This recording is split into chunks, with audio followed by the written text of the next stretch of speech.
번째 발표는 장재영 신한카드 빅데이터 R&D 본부 상무님께서 신한카드의 미래 사업 방향이라는 주제로 발표를 해주시겠습니다.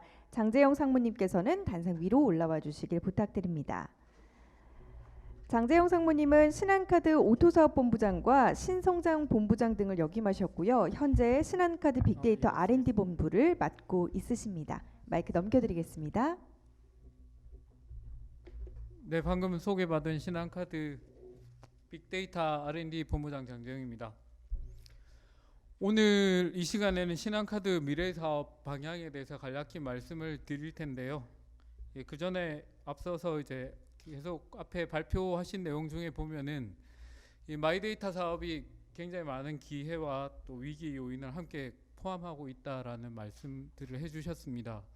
금융회사에서 받아들일 때는 사실은 이 기회 요인보다는 위기 요인을 훨씬 더 크게 느끼고 있고요. 그 이유는 크게 두 가지입니다. 이 마이데이터 사업의 첫 번째 이 아키텍처 중에 하나가 뭐냐면은 금융 상품을 비교할 수 있도록 이제 정보를 모아서 볼 수 있게 되거든요. 그러면은 지금 금리를 비교하거나 카드 서비스를 비교해 보시려면 일일이 각 그 금융사에 가서 이 비교하거나 혹은 네이버에 들어가서 비교를 하더라도 굉장히 제한적인 비교밖에는 되지 않는데, 지금은 개인 정보를 기반으로 해서 비교가 바로 일어나기 때문에 금리 마진이 줄어들 가능성이 굉장히 높아지게 되고요.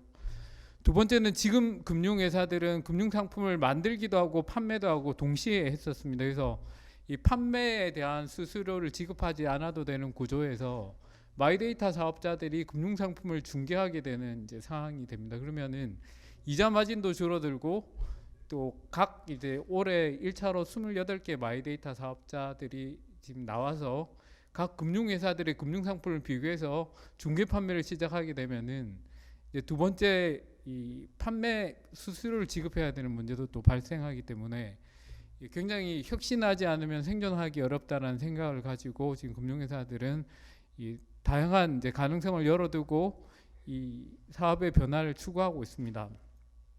근데 어제 그 저희 카드사 데이터를 가지고 봤던 것 중에 하나가 뭐냐면은 최근에 많이 회자되고 있는 언택트 시대에 OTT 사업의 플레이어들이 도대체 시장을 어떻게 점유하고 있는지 한번 이렇게 소비 데이터를 가지고 한번 분석해 봤습니다. 그랬더니 이 예상했던 대로 넷플릭스하고 유튜브 프리미엄 서비스가 전체 시장의 한 84% 정도를 가져가고 있는 것으로 확인됐습니다. 그 말은 결국은 이 데이터 테크가 없으면은 이 국내 문제가 아니라 다양한 해외 이제 테크 기업들로부터 국내 시장이 잠식될 수밖에 없는 상황인 것 같습니다. 그래서 마이데이터 사업은 이런 위기 상황임에도 불구하고 다양한 플레이어들이 데이터를 기반으로 해서 경쟁한다는 부분은 소비자들의 어떤 소비 생활을 혁신할 뿐만 아니라 국내 사업의 경쟁력을 강화하는 측면에서 볼 때는 굉장히 바람직하지 않을까 생각을 하면서 이 미래 사업 방향에 대해서 간략히 말씀드리겠습니다. 발표 순서는 먼저 신 데이터 페이먼트 환경 변화가 금융업하고 카드업에 미치는 영향, 그리고 디지털 금융 고도화에 대한 미래의 수용도 및 금융 이용 행태, 그리고 신한카드의 3대 미래 사업 모델, 그리고 신한카드의 3대 뉴 플랫폼 사업의 위닝 전략 순으로 발표하도록 하겠습니다. 우선 앞서 말씀드린 대로 데이터 3법 개정에 따라서 신 데이터와 페이먼트 사업의 환경 변화는 이제 기존 금융업에 굉장히 많은 변화를 앞으로 예고하고 있습니다. 그래서 이게 올해 8월 달에 표준 API가 오픈되면서 본격적인 서비스 경쟁이 시작이 될 텐데요. 1차에 28개 업체가 마이데이터 사업을 시행하게 되고, 또 아까 그 박 과장님께서 말씀하신 대로 2차 사업자들도 이제 3월 달에 신청 접수가 대기 중입니다. 그러면은 결국은 가장 우수한 서비스를 제공하는 기업들 몇 개만이 아마 이 플랫폼 사업의 특성상 많은 기업들이 생존할 것 같지는 않고요. 저희들이 볼 때는 한 서너 개 수준으로 압축되지 않을까 생각을 하고 있습니다. 그래서 우선 그 크게 보면 4개 축인 것 같습니다. 이제 마이데이터 사업, 그리고 페이먼트 사업, 이것 이것이 조금 더 개방적으로 지금 추진하고 있는 부분이 종합 결제 지급 결제 사업, 그리고 앞서 이제 박 과장님께서 발표해 주셨던 개인 사업자 신용 평가 사업, 이런 것들이 네 가지 축으로 서로 이 횡과 그리고 이 세로축과 가로축으로 서로 연결되면서 하나의 금융 플랫폼으로 이어져 갈 것으로 예상이 됩니다. 두 번째로는 일단 사업 설계 전에 이 디지털 금융 고도화에 대한 고객의 수용도 및 금융 이용 행태를 한번 분석해 봤습니다. 분석 결과는 이 예상과 크게 다르지 않게 나타났는데요. 하나씩 살펴보도록 하겠습니다.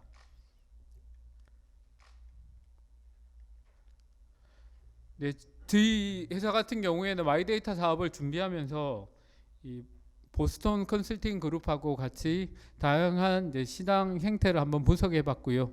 그 분석에 따라서 사업 전략을 같이 수립을 해 봤습니다. 그래서 그 분석된 내용과 전략에 대해서는 제한적으로 오늘 발표 드릴 수밖에 없는 부분은 양해 부탁드리겠습니다. 예, 먼저 그 보시면은 내 개인 정보가 무엇인지 알고 싶고 스스로 직접 관리하고 싶은지 여부에 대한 부분입니다. 이 도표와 마찬가지로 개인정보 제공과 활용에 관심이 있다라는 부분이 77%가 조사됐고요. 그리고 개인정보 통합관리 서비스, 그러니까 마이데이터 통합관리 서비스를 이용하겠는가라는 질문에 대해서는 일단 우선 먼저 이용해 보겠다가 53%, 혜택을 고려한 뒤에 이용해 보겠다라는 부분이 42%로 이제 무려 95% 정도가 마이데이터 사업이 나오게 되면은 이 서비스를 이용해 보겠다와 그리고 잠재적인 이용 가능성이 있는 것 같습니다. 다음으로는 꼭 어떻게 활용하고 싶은가에 대한 질문에 대해서는 일단 가장 개인정보의 안전한 저장과 통합 조회에 대한 니즈가 가장 높았습니다. 그리고 본인이 동의했던, 최근에 굉장히 많은 정보 동의를 하고 계시죠. 그래서 정보 동의가 도대체 어디에 어떤 형태로 어떤 범위까지 정보가 동의가 이루어져 있는지를 알고 싶다라는 부분도 56% 정도가 나왔고요. 의외로 상품 서비스 추천에 대한 이 소구력은 23%로 상대적으로 낮았습니다. 그리고 프로파일링 대응에 대해서는 아직까지 프로파일링권의 행사에 대한 시장이 형성되어 있지 않기 때문에 한 22% 정도로 나왔습니다. 그러면 개인정보는 누구에게 맡기고 싶은가라는 질문에 대해서는 가장 중요하게 여기는 부분이 아까 감독위원회에서도 말씀하신 것과 마찬가지로 보안성에 대해서 가장 높게 그 평점을 가지고 있는 것 같고요. 다음으로는 브랜드 신뢰성인 것 같습니다. 그래서 이 테크 기업들 중에서도 규모가 작은 테크 기업들은 굉장히 브랜드 신뢰도를 쌓는 부분에서도 전략적으로 사전에 준비를 할 필요가 있을 것 같습니다. 다음으로는 이 서비스의 제공 주체로는 어떤 업체를 선호합니까? 라는 질문에 대해서는 저희들 내피셜은 아니고요. 일단 정부 공공기관이 가장 높게 나타났고, 두 번째는 금융신용평가사가 나타났고, 다음으로 대형 포털과 플랫폼사에 대한 이 부분이 세 번째로 높게 나타났고, 마지막으로는 통신사로 나타났습니다.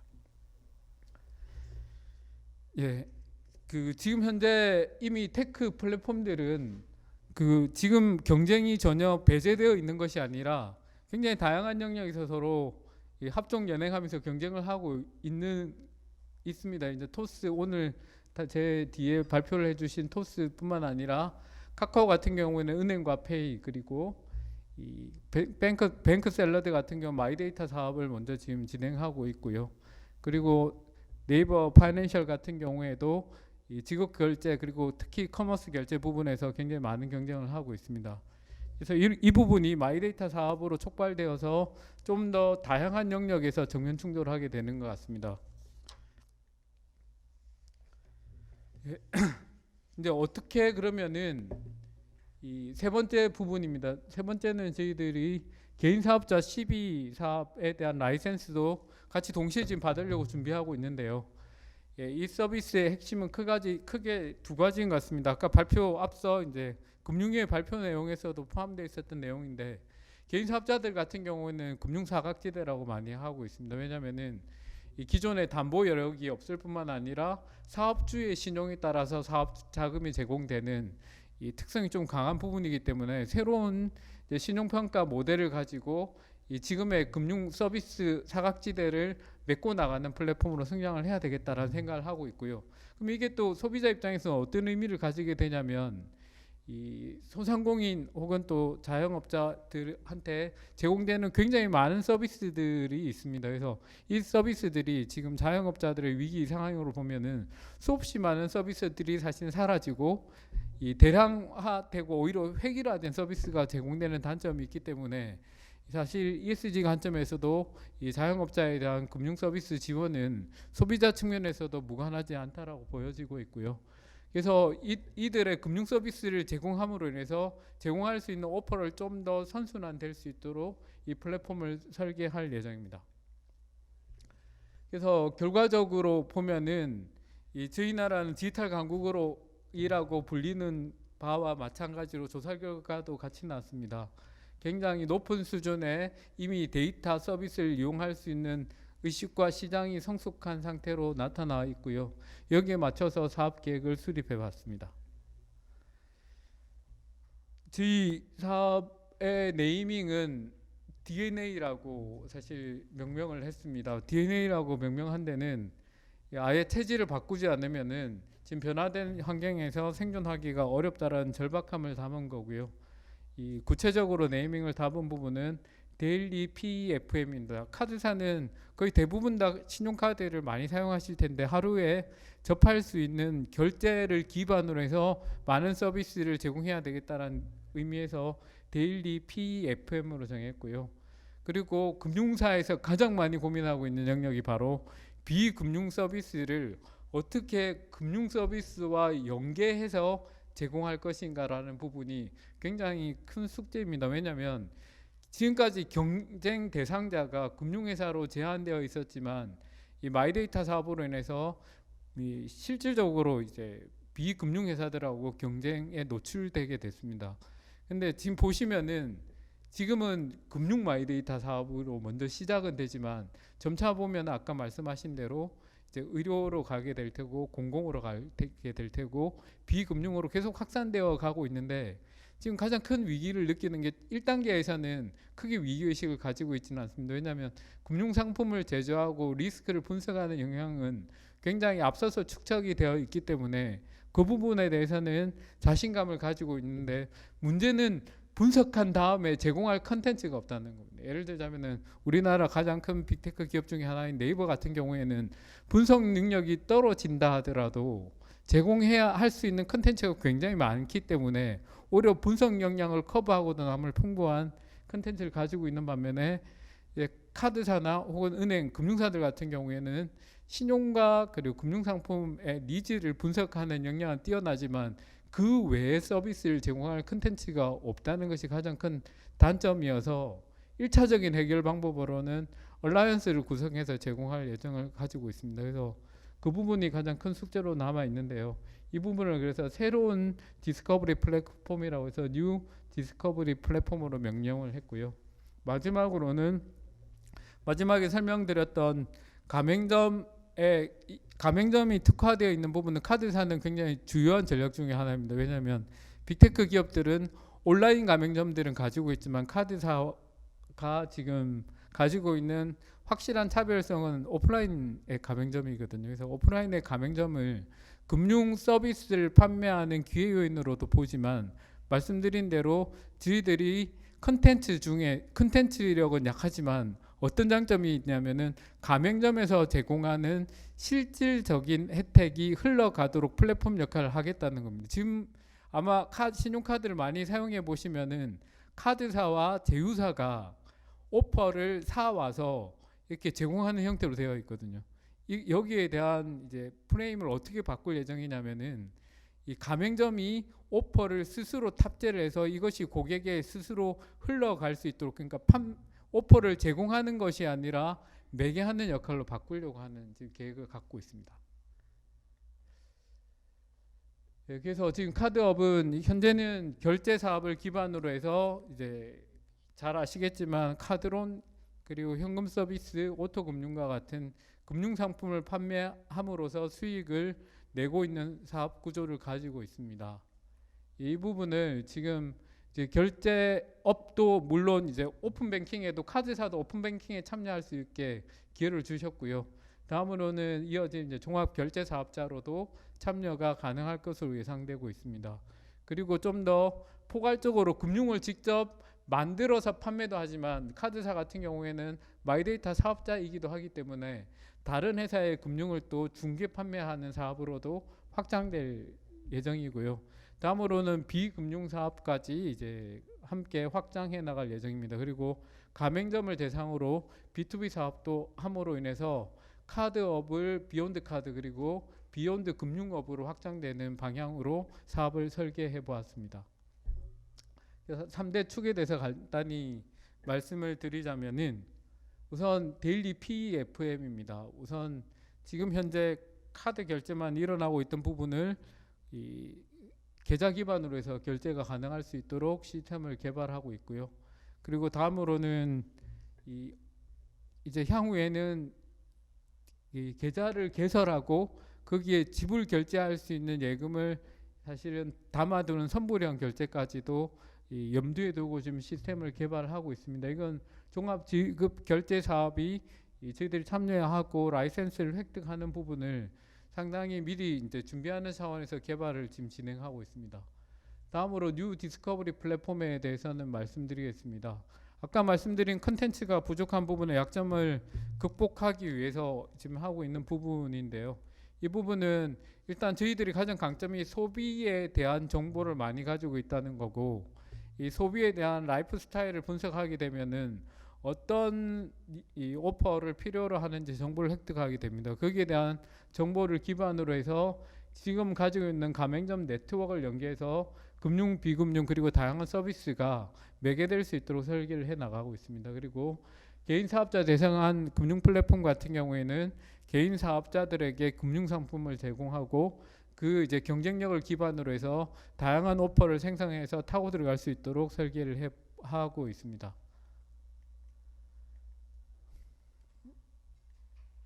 네, 그래서 이거는 마치 이제 세 개의 이제 플랫폼의 축이 각각 따로 놀게 이제 설계되어 있지는 않습니다.